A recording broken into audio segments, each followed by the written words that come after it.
Gostaria de convidar o professor Dr. Wilson Marques Júnior, professor associado do Departamento de Neurologia da Faculdade de Medicina de Ribeirão Preto, Hospital das Clínicas da USP, para falar sobre diagnósticos diferenciais.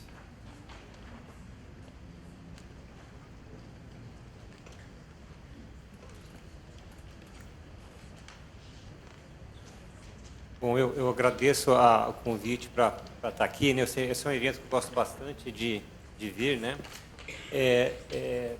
Eu tentei montar essa apresentação mais para os pacientes do que para o pessoal médico, o pessoal aí os profissionais de saúde, né?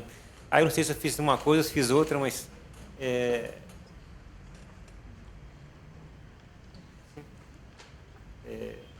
nós vamos ver.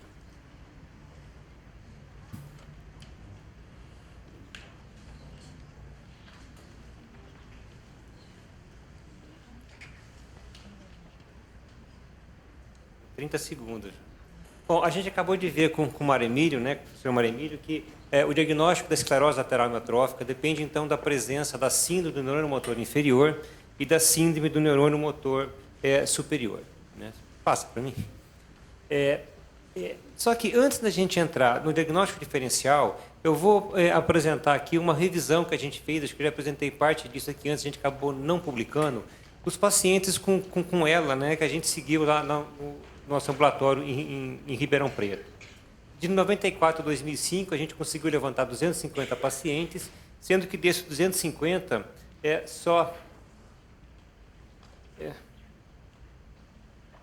a gente só conseguiu dados fidedignos em 173 pacientes. Alguns faltavam dados, a gente ligou para os pacientes, outros a gente, infelizmente, não conseguiu...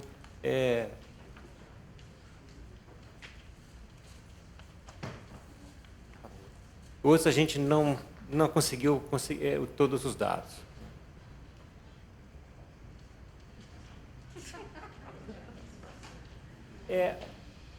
Dos nossos pacientes, é interessante, olha, quase que um terço deles foram vistos primeiro pelo ortopedista, um terço pelo neurologista e depois por várias especialidades médicas, né? Clínico geral, otorrino, cirurgia de cabeça e pescoço. Passa para mim? Psiquiatra, geriatra, medicina do trabalho, gastroenterologista, dentista, endócrino, ginecologista, ou seja, uma série de especialistas que não aqueles que estão mais implicados, seriam provavelmente o neurologista e talvez o ortopedista, né? Dizendo que todo esse pessoal médico, né, quer dizer, tem que ter uma noção da doença. E a gente vai ver a consequência disso, né? Você passa para mim? Não está funcionando aqui. Dos pacientes que a gente levantou, quando eles chegaram lá em Ribeirão Preto, né, só 30% deles tinha tido o primeiro diagnóstico correto. Ou seja, dos 100 aí que a gente conseguiu avaliar corretamente, né, 30% deles tiveram o diagnóstico de ELA e 70% tiveram outros diagnósticos que não esclerose lateral amiotrófica. Ou seja, é um índice diagnóstico muito baixo na primeira avaliação, né? Dados da literatura com trabalhos semelhantes ao nosso, eles estão em torno de 50%, mesmo em países aí muito mais evoluídos que o nosso, dizendo que o diagnóstico da esclerose lateral amiotrófica no início da doença, nas primeiras avaliações, é realmente muito difícil. E como o professor Mário Emílio disse, então, a gente tem que estar bastante atento aos sinais, aos pormenores, aos detalhes, se a gente quiser tentar dar esse diagnóstico mais precoce possível e, possivelmente, com as novas terapias aí, vai passar a ser cada vez mais importante a gente conseguir diagnosticar, você passa para mim, mais precocemente os pacientes. Aí, as doenças que foram diagnosticadas. Então, hernia de disco, 17 pacientes, AVC, 9 pacientes, depressão, ansiedade, 6 pacientes, LER, 5, neuropatia, 4, refluxo gastroesofágico, 3, a gente fez endoscopia, fez um monte de coisa lá, esclerose múltipla, disfunção de prótese dentária, teve um paciente lá, coitado, arrancaram todo o dente dele, fizeram outra prótese, lesão de cordas vocais, entorse, doença de Parkinson, trauma, atrofia de multissistema, síndrome do carpo, ou seja, uma série de outras doenças, né, que na realidade não tinham nada a ver com a esclerose lateral amiotrófica. Vocês voltam para mim aí? Mais um, por favor. Não, Volta para o anterior. Tireoidopatia, paraparesia espástica tropical, síndrome, ou seja, uma série de outros diagnósticos que, na realidade, não tem nada a ver com ela, né? Esses pacientes foram tratados e investigados por doenças que não tinham nada a ver com aquele diagnóstico final, com a doença que eles realmente tinham. Você passa para mim? Bom, desses nossos pacientes, 9 deles foram submetidos à cirurgia, né? 5 para hernia de disco, 1 para cirurgia de mão, 1 para corneta nasal, 1 descompressão do nervo peroneiro e 1 de sino do carpo.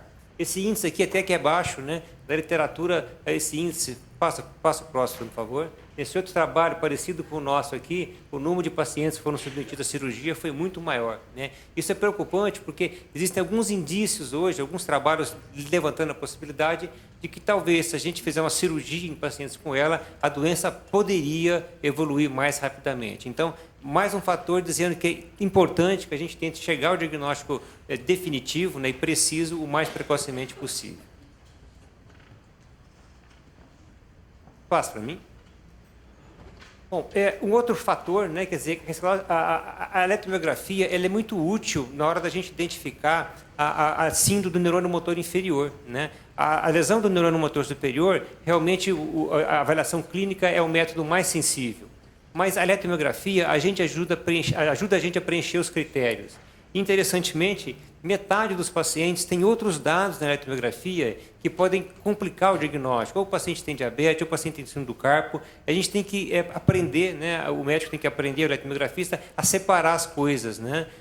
Daquilo que é a doença principal do paciente e daqueles achados adicionais que a gente deve separar para não confundir o diagnóstico, confundir ainda mais o médico assistente. Pode próximo, por favor.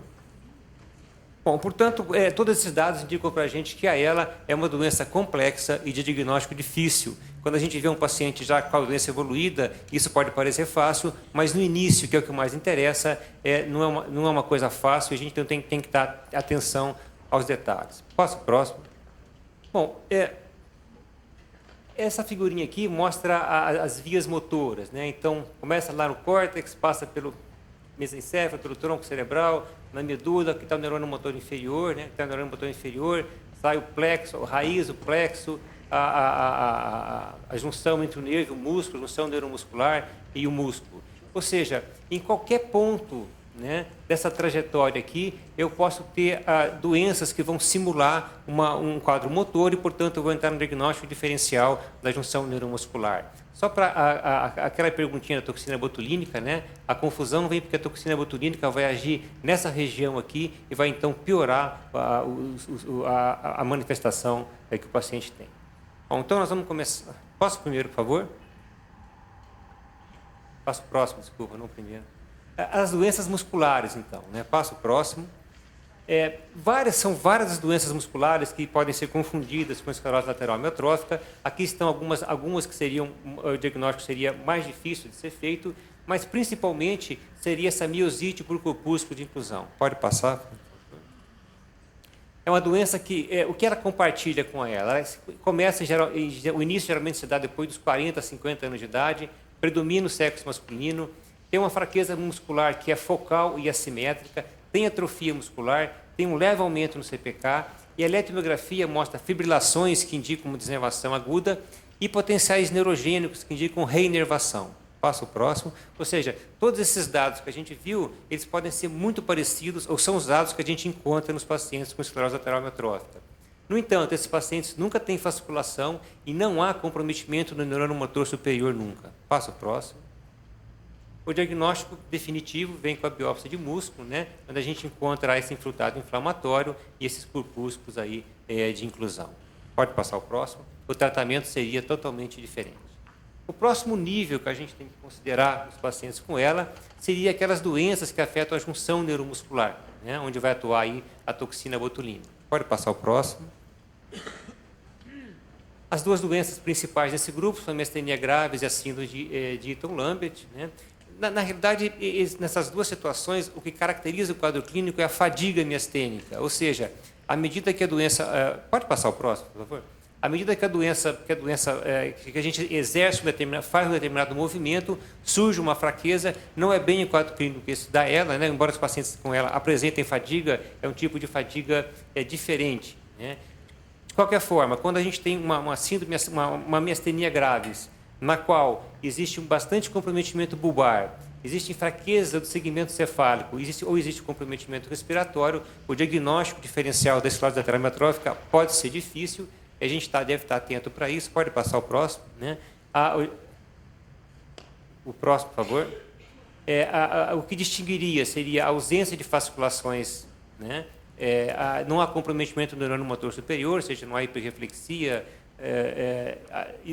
pode haver pitose palpebral, que a gente não vê na esclerose lateral amiotrófica, pode haver oftalmoparesia, que a gente não vê na esclerose lateral amiotrófica, e quando a gente vai dosar os anticorpos quando receptores de acetilcolina, eles vão estar elevados. Pode passar o próximo, por favor. Na eletromiografia, a gente faz esse teste aqui da estimulação repetitiva e vai ver essa queda, né, sem que haja aqueles sinais de desnervação aguda e de reinervação que a gente encontra na esclerose lateral amiotrófica. Pode passar o próximo.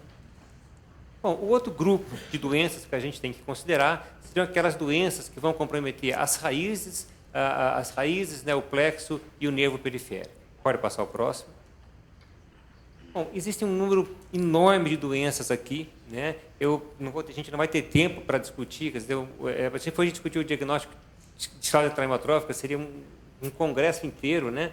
Mas doenças que comprometem a região cervical, radiculopatias lombossácras, né? Principalmente quando elas comprometem principalmente as raízes motoras e poucas sensitivas, são um diagnóstico diferencial importante. As radiculoplexoneuropatias diabéticas também são um diagnóstico importante.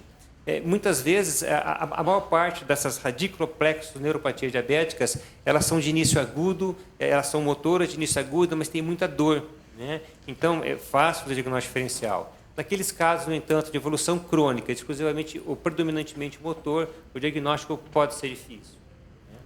As plexopatias braquiais também, de uma maneira semelhante, elas em geral são agudas e têm dor, mas quando elas não são agudas, são lentamente evolutivas e não têm dor, como acontece com algumas neuropatias imunomediadas, o diagnóstico pode ser difícil, porque a gente vai ter um quadro de neurônio motor inferior assimétrico, né?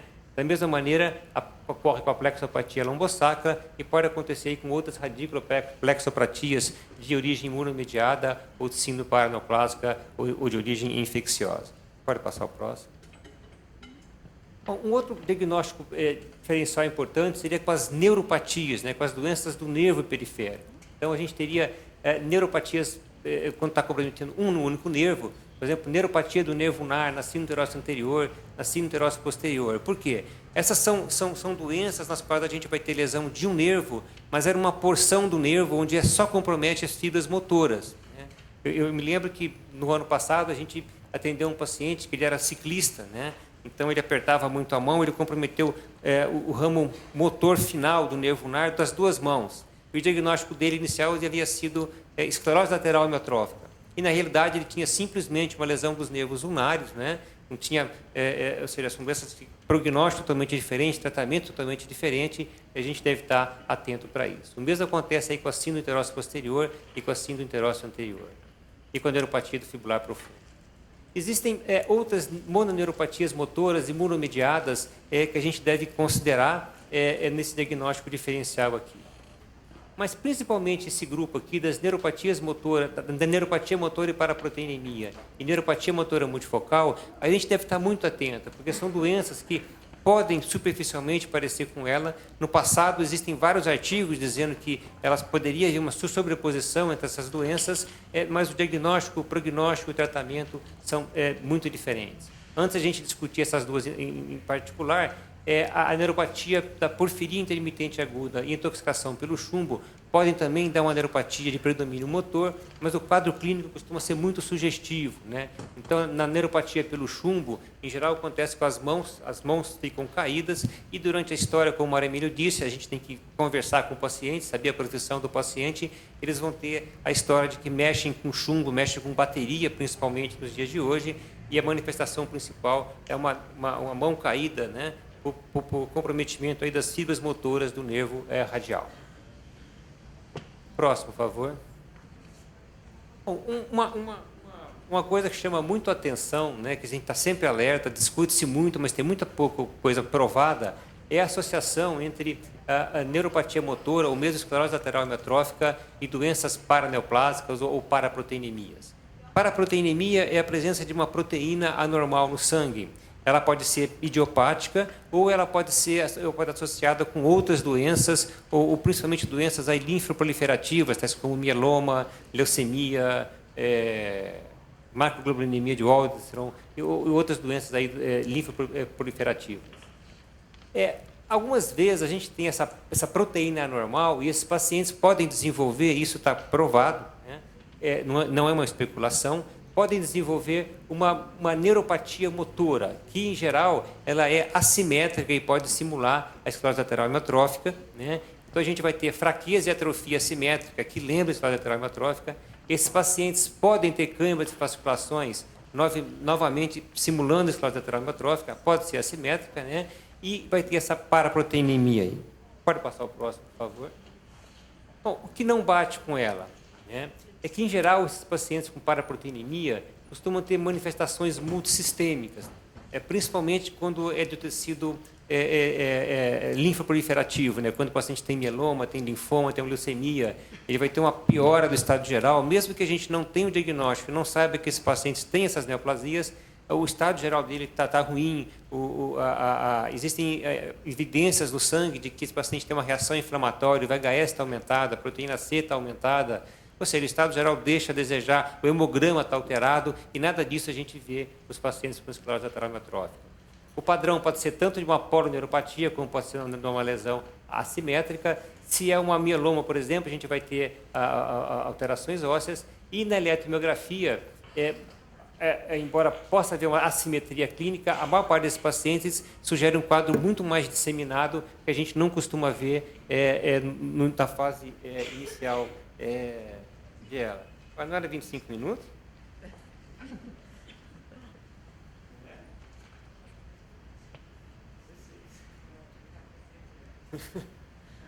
Está aqui, ó, 16, 17 minutos. Pode passar a próxima. Desculpa. Eu vou andar rapidinho.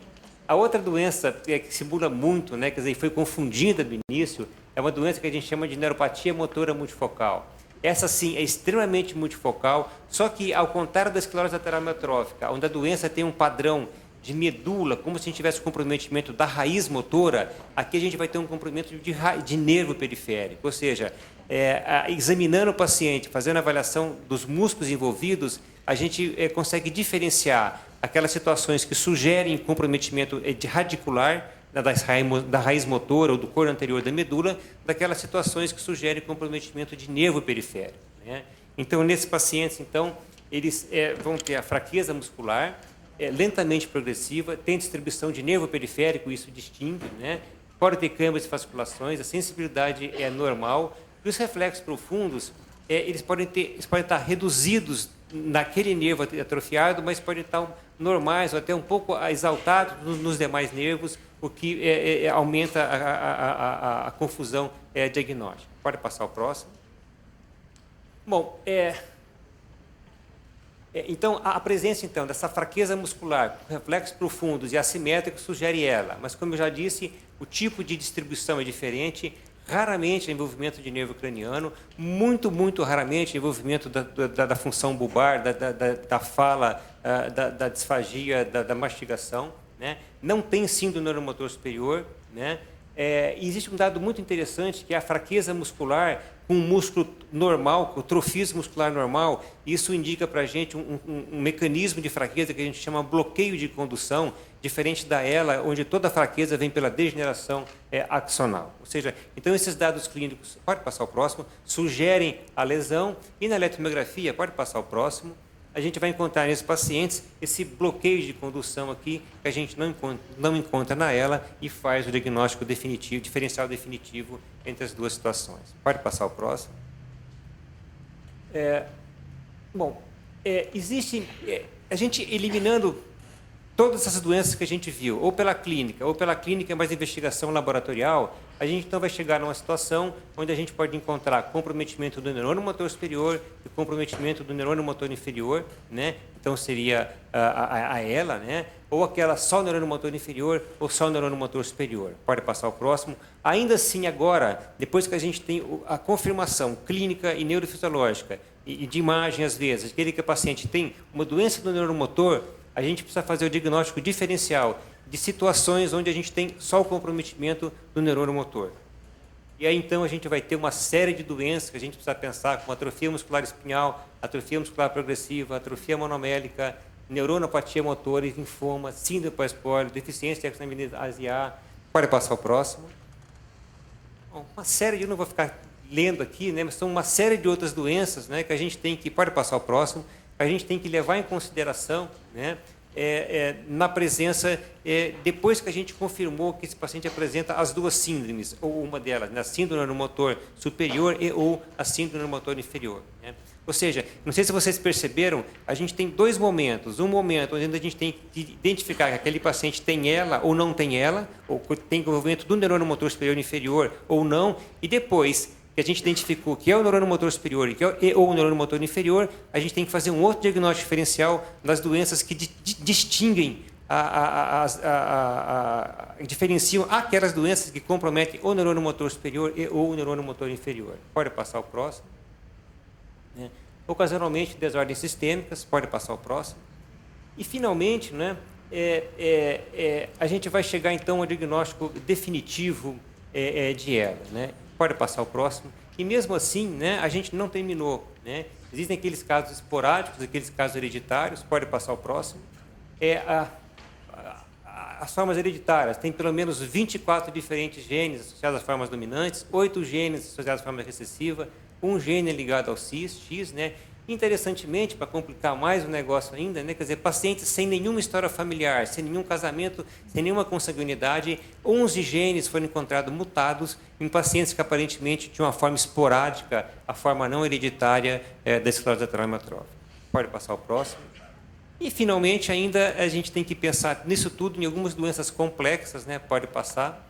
Eu não vou entrar em detalhes aqui por causa do tempo, né? Mas mesmo na fase final, a gente tem que estar atento para que outras doenças podem ainda, ou apresentações atípicas de outras doenças complexas, como a doença do corpus poliglicosan ou exosaminidase A, podem ainda se confundir com pacientes que apresentam doença do neurônio motor. Pode passar o próximo. O diagnóstico vem com a biópsia, né, do corpus poliglicosan. Pode passar o próximo. Pode passar. Né? Ou seja, eu não vou poder entrar em detalhes para vocês, mas o que eu queria, pode passar o próximo, o que eu queria demonstrar, então, quer dizer que o diagnóstico, né, nas doenças do neurônio motor e da esclerose lateral amiotrófica, o diagnóstico não é simples, né? A gente tem que fazer uma avaliação antes de chegar à conclusão de que a doença realmente está localizada no neurônio motor, e depois que a gente chega à conclusão que está no neurônio motor, a gente tem que continuar fazendo um diagnóstico diferencial em todas essas situações que a gente viu. Né? Pode passar o próximo? Pode passar o próximo? Acho que é isso. Obrigado.